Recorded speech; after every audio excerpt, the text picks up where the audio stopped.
এই হলো আমার ক্লিয়ার পুটি।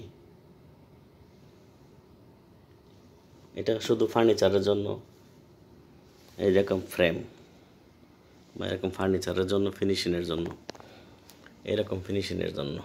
দেখেন এরকম ফিনিশিং। আজকে আমি এটা অ্যাপ্লাই করছি। এখানে প্রথমে দেখাই নাই, এখানে কিছু ফাইটা ফুটে গেছিল গা।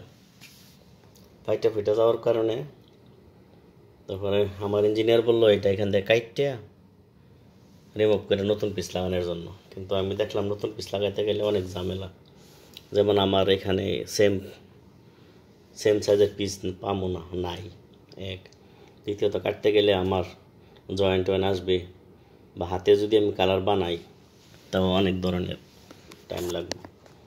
এখন আমি এটারে আবার সেম এই যে উপরের মতন চাইতেছি আমি নিচে একটা ফিনিশিং আনার জন্য। তখন এই বাঙ্গা কর্নারগুলি, এই যেমন আগে এখানে বাঙ্গা ছিল, এখানে ফাটা ছিল, এই যে এখানে জয়েন্ট ছিল, এটি আর দেখা যাবে না। তখন আমি ক্লিয়ার পুটি দিয়ে অ্যাপ্লাই কীভাবে করি দেখবেন। এই যে আমি এখান থেকে নিলাম, নেওয়ার পরে এই যে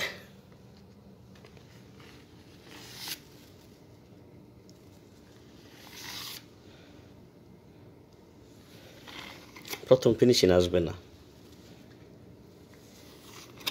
প্রথম মারতে হইব এভাবেই।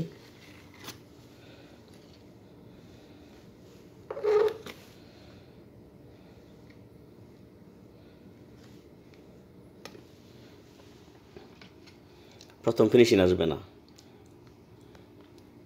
একবার, দুইবার, তিনবার, চারবার, পাঁচবার এরকম মারার পরে যখন স্ক্র্যাপারের মুখ আর এই উড পিস একসাথে হয়ে যাবে তখন ফিনিশিং আসবে। কিন্তু সাথে সাথে মারা যাবে না। যেমন প্রথম কুট মারছি না, প্রথম কুট মারছি একটা একটু ড্রাই হয়েছে, এখন কী করুম, ড্রাই হওয়ার পরবর্তীতে আমি আরেকবার নিব। এই যে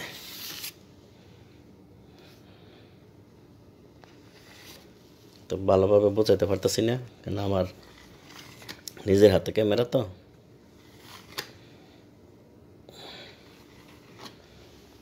এইভাবে এইভাবে আর একটু আবার ড্রাই হইব, একটু পরে আরেকবার মারুম। এভাবে মারতে মারতে তখন আমার ফিনিশিংটা এসে পড়ব।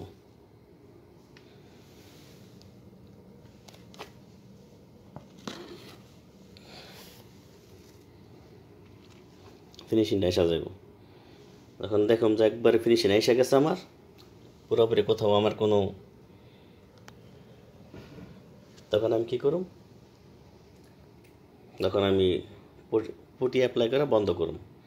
বন্ধ করার পর ভালো করে শুকানোর পরে আমি এটাতে সাইন্ডিং করুম 200 পেপার দিয়ে অথবা 150।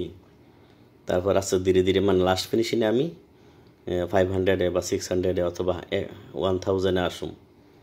তারপর যেমন আমার ফিনিশিং শেষ, তারপর আমার যে টপ কোট অথবা কালার অ্যাপ্লাই করতে গেলে যদি লাগে প্রয়োজন কালার অ্যাপ্লাই করুম। আর যদি প্রয়োজন মনে হয় যে না কালার অ্যাপ্লাই করলে হয়ে গেছে, তখন আমি টপ কোট ক্লিয়ার কোট মেরে দেব। এই হইল উড পুটি কীভাবে অ্যাপ্লাই হয়, কোথায় অ্যাপ্লাই হয় সেটা আজকে সংক্ষিপ্ত জানালাম। যদি কারো খুশি থাকে ইউটিউব বন্ধুরা জানাবেন, ঠিক আছে? ধন্যবাদ, আসসালামু আলাইকুম। সাবস্ক্রাইব করতে ভুলবেন না। আমার দীর্ঘদিনের একটা স্বপ্ন, আপনাদেরকে আমি কিছু শিক্ষা দিতে চাই এবং আমি কিছু রিটার্ন পেতে চাই। যেমন সাবস্ক্রাইব মাশাআল্লাহ ভালো হয়েছে, কিন্তু ওয়াচিং হচ্ছে না। যারা এই দেখবেন ভিডিওটা ফুল দেখার চেষ্টা করবেন। ধন্যবাদ। ক্লিয়ার পুটি।